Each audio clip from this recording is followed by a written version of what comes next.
आज हम बात करने वाले हैं मूलांक 3 वालों की। अगर आपका बर्थ किसी भी महीने की 3, 12, 21 या 30 तारीख को आता है, तो आपका मूलांक होता है 3, जो कि बहुत स्ट्रॉन्ग नंबर है, जुपिटर का नंबर है। अपनी स्ट्रेंथ और वीकनेस ज़रूर सुन कर के जाइएगा और अगर आप उनको कनेक्ट कर पाएँ खुद से, तो कमेंट में येस ज़रूर लिख कर के जाइएगा।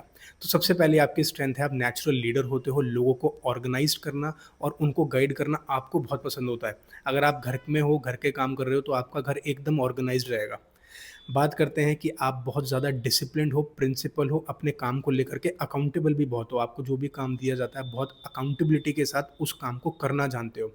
आपको धार्मिक वाली चीज़ें बहुत पसंद है, स्पिरिचुअलिटी में आप कनेक्टेड रहना चाहते हो और हो भी। आप एक अच्छे स्पिरिचुअलिटी में कनेक्शन बना सकते हो भगवान के साथ, गुरुजी के साथ, सबके साथ। बात कर लेते हैं, आपको दूसरों को ज्ञान देना बड़ा पसंद है। अगर आप किसी ग्रुप में बैठे हो, तो आप दूसरों को ज्ञान दोगे ज़रूर। किसी न किसी टॉपिक पे, चाहे आपको पता हो, ना पता हो, लेकिन आप ज्ञान ज़रूर दोगे। आप क्रिएटिव हो, एक्सप्रेसिव हो। अगर आप किसी ऐसे प्रोफ़ेशन में जाते हो, जहाँ पर आप किसी को काउंसलिंग दे पाओ, टीचिंग दे पाओ या बिज़नेस काउंसलर बन पाओ, तो आपको बहुत सूट करेगा क्योंकि आपकी बहुत बड़ी स्ट्रेंथ है। आप एनर्जेटिक हो, सोशली आप लोगों को बहुत जल्दी कनेक्ट कर लेते हो। अगर आपके 2-4 दोस्तों का ग्रुप है, तो आप उनको कनेक्ट करके रखोगे। नॉलेजेबल हो, यानी कि आपके पास बहुत नॉलेज है।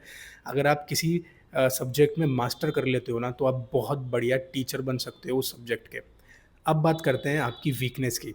आप बॉसी हो जाते हो। अगर आप किसी ग्रुप में बैठे हो, तो आपको बॉसी फ़ील करने की आदत है। आपको ये आदत होती है कि मेरी बात सब सुने, तो वो वाली फ़ील आपके अंदर आ जाती है। ईगोइस्टिक होते हो। आप अपनी गलती आसानी से मानोगे ही नहीं।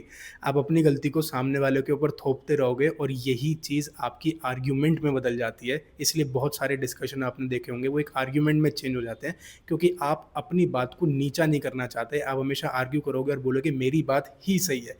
चाहे सामने वाला कितना ही सही बोल रहा हो, लेकिन आप उससे आर्ग्यूमेंट करते रहोगे। कभी-कभी आप ओवरबर्डन हो जाते हो, आप बहुत ज़्यादा काम अपने ऊपर ले लेते हो, जो कि आपके लिए सही नहीं है।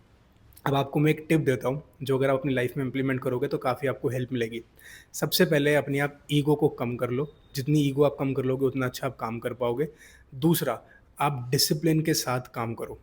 डिसिप्लिन में अगर काम करोगे और आर्ग्यूमेंट अपने कम करोगे, तो आप जिस भी डिस्कशन में होगे, आप जनरली उसमें आप देखोगे कि आपकी बात सुनी जा रही है, आप अपनी बात अच्छे से रख पा रहे हो। लेकिन अगर आप किसी की बात को नहीं मानोगे और सामने वालों को ही गलत ठहराते रहोगे, तो वो डिस्कशन हमेशा आर्ग्यूमेंट में ही चेंज होगा। इसलिए थोड़े पेशेंस डेवलप करो, दूसरे को सुनो, आपको बहुत हेल्प मिलेगी। अगर आपको ये क्वालिटीज़ दिखती हों आपके अंदर, तो कमेंट में ज़रूर येस लिख करके जाइएगा। कल मिलेंगे हम लोग मूलांक 4 वालों की स्ट्रेंथ और वीकनेस के साथ। वीडियो को लाइक, शेयर, कमेंट ज़रूर कीजिएगा।